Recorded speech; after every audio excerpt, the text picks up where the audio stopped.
አቤት ማማር፣ አቤት ውበት። ስሙማ ልንገራችሁ የሄሉዬ እህቶች ማለት ነው። የሆነ ቦታ የሆነ የተቃጠለ ነገር እየሸተተኝ ነው ታውቃላችሁ።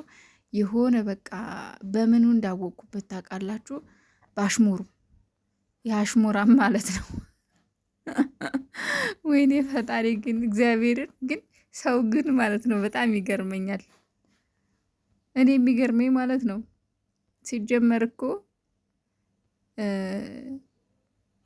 አንዳንድ ጊዜ በህይወታችን ውስጥ በቃ የሚባል ነገር የለም።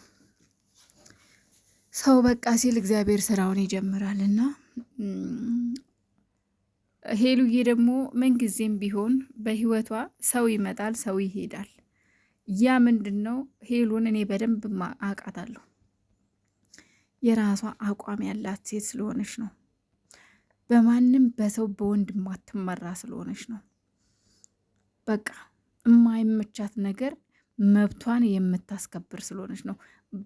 ከማይመቻት ቦታ ላይ የማትከበርበት ቦታ ላይ ጊዜና ሰዓት የማትሰጥበት ጊዜ ቦታ ላይ መቀመጥ ስለማትፈልግ ነው። ገባችሁ? ስለዚህ የራሳችሁን መርምሩ መጀመሪያ እዛ ጋር ከምትቃጠሉና በአሽሙር ከምትናገሩ ማለት ነው።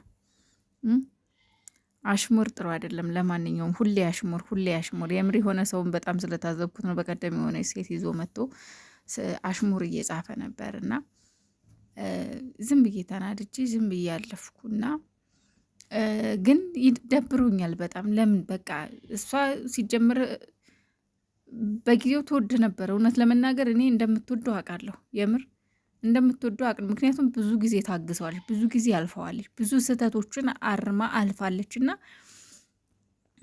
እንደምትወደው የተረዳሁት በዚህ ነው።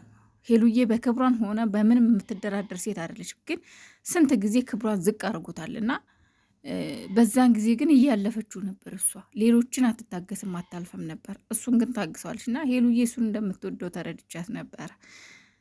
ነገር ግን በቃ አሁን ያው ምናልባት እነሱ ይተዋወቃሉ። የተደራረጉትን ነገር በደለችውን በደለም። ግን አንዳንዴ ምንድን ነው ያለ ሲሄድ ምን ያለ ይመጣል ይባላል እና ከኤሪክ ጋር እውነት በጣም ደስተኛ ሆናለች ሄሉ። በጣም በጣም ደስተኛ፣ ለየት ያለ ደስታ ፈጥሮላታል ኤሪክ እና ይመችህ ይመችህ ሄሉ።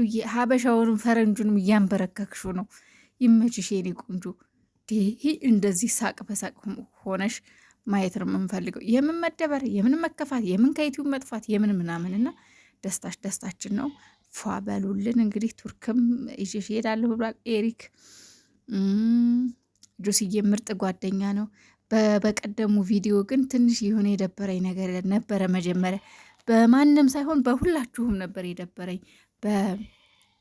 በኤሪክም በሄሉም በዛኛው በጆሲም በልጅቷን በጣም ደብሮ ነበር። ለምን ኤንዲ ብር ሰርቋል ግን ምናምን ብለው ማለት ነው፣ ብር ወስዶበታል ምናምን ብለው እንዴ።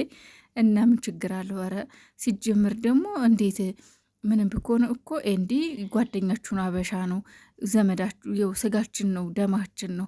እንዴት ለሌላውን ሰው አምነው እንዴት እንደዚህ ያደርጋሉ ብዬ ነበረ። በኋላ ላይ ኤሪክ እውነታውን ሲናገርና ሁሉም በቃ እውነቱ ሲወጣ በጣም ደስ አለኝና ይመሻችሁ። ምርጥ ጓደኛሞች ናችሁ። ሄሉዬን ደስተኛ አርጉልን። እነ ጆሲ እንወዳችኋለን። ደህና ሁኑ። እናም ቀሪ ዘመንሽ ብርክ ይበልልኝ የኔ ቆንጆ። የማቱሳላን እድሜ ይስጥሽ፣ ረጅም እድሜና ጤና ይስጥሽ። የእውነት ከነምትወጃቸው ሰዎች በሙሉ መልካምን ሁሉ እመኝልሻለሁ። አንቺ መልካም ሴት፣ ጀግና ሴት፣ ጎበዝ ሴት ነሽ። እንጃ ቃል ያጥረኛል አንዳንዴ። ብቻ ግን ሀፒ በርስዴይ ብያለሁ።